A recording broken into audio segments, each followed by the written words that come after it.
Hey you, and welcome back to another deep dive here on Chat Like a Native. Hi, everyone.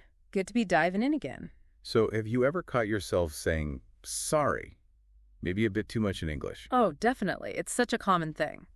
Yeah, and today we're looking at why that little word might be affecting how confident you actually sound. And more importantly, we've got some really practical phrases you can use instead right away. Exactly. Things that help you communicate more effectively, more confidently. And honestly, making this kind of small shift, it can really make a big difference, in work, in your personal life, just navigating those English chats. Absolutely. So where do we start? Why is over-apologizing?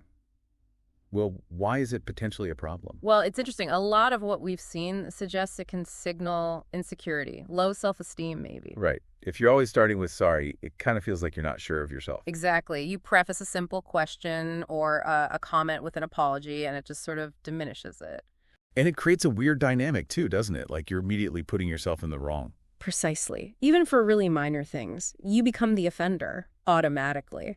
And I guess over time, Yeah, people might start to see you as less competent, even if it's subconscious. that's the risk, yeah. They might start to doubt you a little without even realizing why. Okay, so that's a really strong reason to be more mindful. Hmm. What can people say instead of just defaulting to sorry? Okay, so there are some great alternatives. Think about gratitude, for instance. Gratitude. How does that work? Well, instead of say, sorry for the delay or sorry for keeping you waiting. Yeah, which we say all the time. Right. Try something like, thank you for your patience, or I really appreciate you waiting. Oh, I like that. It flips it, makes it positive. Exactly. It acknowledges the other person's time without you taking blame unnecessarily. Okay, what about interrupting? Because sorry to interrupt is just automatic for so many people. It is. But you don't always need to apologize for wanting to speak. A more neutral request works better. Like what? Things like, excuse me, could I add something there? Or maybe, pardon me, may I jump in? Simple. Polite, but not apologetic. Yeah, it facilitates the interaction without you sounding like you did something wrong just by wanting to contribute. Makes a lot of sense. So we're not saying never say sorry. Oh, absolutely not. Sorry is crucial. It's vital for when you've genuinely messed up. Right, when you've made a real mistake. Yeah, or caused someone a proper inconvenience, then owning it is important. So using phrases like, Like my mistake or you're right, I owe you an apology, that shows real accountability. okay, and taking it a step further. Even better is focusing on the fix. Follow up with, let me help fix that, or okay, here's what I can do to sort this out. Ah, so you're showing you're responsible and proactive, solution-focused. Exactly. It demonstrates competence, not just regret. Save the big sorry for when it really counts. Right.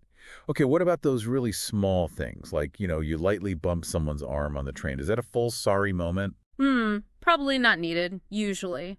Often a simple, excuse me, is totally fine. Or even just a nod? Sometimes, yeah, a little acknowledgement.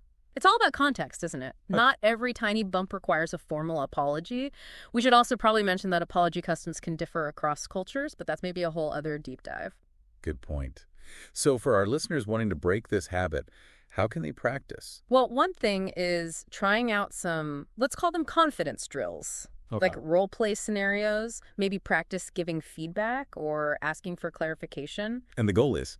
Consciously practice not starting with sorry. Just state your point directly, politely. And pay attention to more than just the words, I guess. Definitely. Your posture, your tone of voice, eye contact, it all backs up that confident message. Nonverbal cues are huge. And does this apply to emails and messages too? Digital stuff? Oh, absolutely. It's so easy to type, sorry for the late reply. Guilty. What's better? Again, gratitude. Thank you for your patience, or I appreciate your understanding. Right. And if there's a problem in an email? Instead of sorry for the inconvenience, focus on the action. Let me resolve this for you.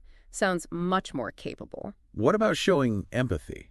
Sometimes sorry feels like the only way. You can use direct empathy statements like, I understand this must be frustrating, or I hear your concern. It connects without necessarily apologizing. Okay, so wrapping this up, the main idea seems to be shifting from that automatic sorry to more thoughtful communication. Exactly. Being more deliberate, choosing alternatives like gratitude or neutral requests, it really builds your confidence. And it changes how people see you, too, right? More competent, more self-assured. Precisely. It's not just about sounding more natural in English, though that's a great benefit. It's also about feeling more confident as you communicate. This has been super useful. So, a final thought for everyone listening.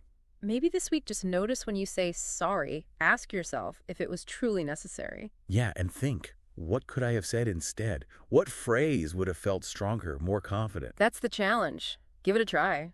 Definitely food for thought. Thanks so much for joining us for this deep dive on Chat Like a Native. Thanks, everyone. See you next time.